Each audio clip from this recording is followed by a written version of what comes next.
So let's talk about HR analytics. We're going to explore how we can take simple employee data, things like hire dates and salaries, and transform it from something that just sits in a dusty digital filing cabinet into an incredibly powerful tool for strategy. Let's dive in. Okay, first, let me ask you something. When it comes to the biggest decisions about your people, what are they really based on? Is it hard data and evidence, or is it, more often than not, just a gut feeling? And look, that's a super common challenge. It's exactly the problem HR analytics is built to solve. All right, so this is our roadmap for today. Think of it like a data factory. On one side, you've got all this raw information going in, and on the other, you have incredible business value coming out. We're going to take a tour through this entire production line, step by step, to see how it works. Okay, first stop on our tour, the foundation. I mean, it makes sense, right? Like any factory, before you can actually make anything, you've got to get your raw materials together. And in our case, that raw material is data. Now, here's the thing you have to understand. Company data is almost always a bit of a mess. It's scattered all over the place, in your main HR system, in payroll, in those employee surveys you run. So the first, absolutely critical step is to funnel all of that into one clean, unified database. This is where the whole journey really begins. So, we've got our raw data all collected. Now we head into what I like to call the engine room. This is where the real magic happens, where all that raw information gets refined into something truly powerful. And the heart of this engine room is what's called the analytics staircase. It's a journey, right? You start at the bottom with descriptive analytics, which just asks, okay, what happened? Then you climb a step to diagnostic, asking, why did that happen?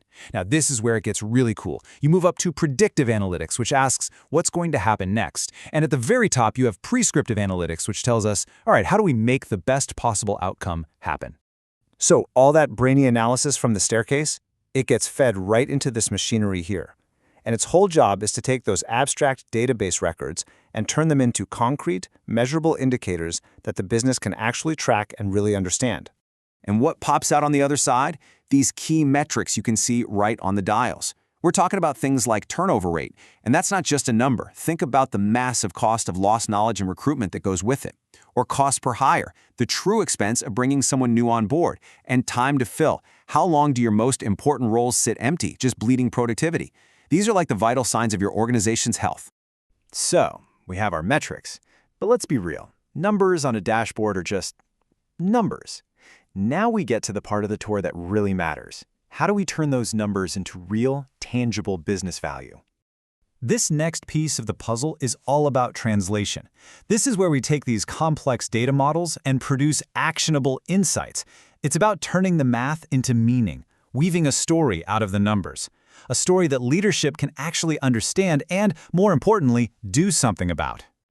You see, what we're talking about here is a massive shift in thinking.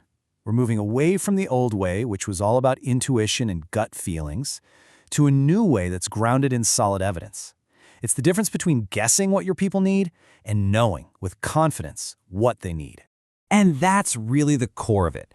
Evidence-based decision-making is all about swapping out that fuzzy intuition for razor-sharp precision.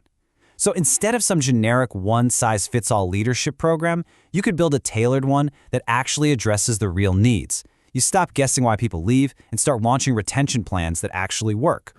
And check this out. This shows you the direct line, the cause and effect between the human inputs, like employee skills and good leadership, and the business outputs. So you see, a better leadership program isn't just some nice-to-have perk. It directly drives strategic results, like gaining market share, financial results, like bigger profits, and even process improvements, like more innovation. All right, we've come a long way. We sourced the data, we processed it, we turned it into strategy. We're at the very end of the production line. So what's the final product? What rolls out of our HR analytics factory at the very end? This right here is the grand prize. The ultimate goal is maximized organizational performance. And I love the visual here, a healthy, growing tree and a compass pointing true north. That's what it's all about, getting your people strategy and your business strategy perfectly aligned, all pointing in the same direction. So what does that actually look like? Well, it all rests on these three pillars. First, optimized talent management. That means having the right people in the right roles at the right time. Second, a real, measurable increase in productivity. And third, that strict strategic alignment we were just talking about, making sure every single person is rowing in the exact same direction. That is the ultimate payoff. So, here we are back at the beginning, but hopefully with a whole new way of looking at things. The data inside every single organization isn't just a record of what happened in the past. It's a blueprint for the future. It's telling a story, a powerful one, about what's working, what isn't, and where your biggest opportunities are hiding. The only question left is, are you ready to listen?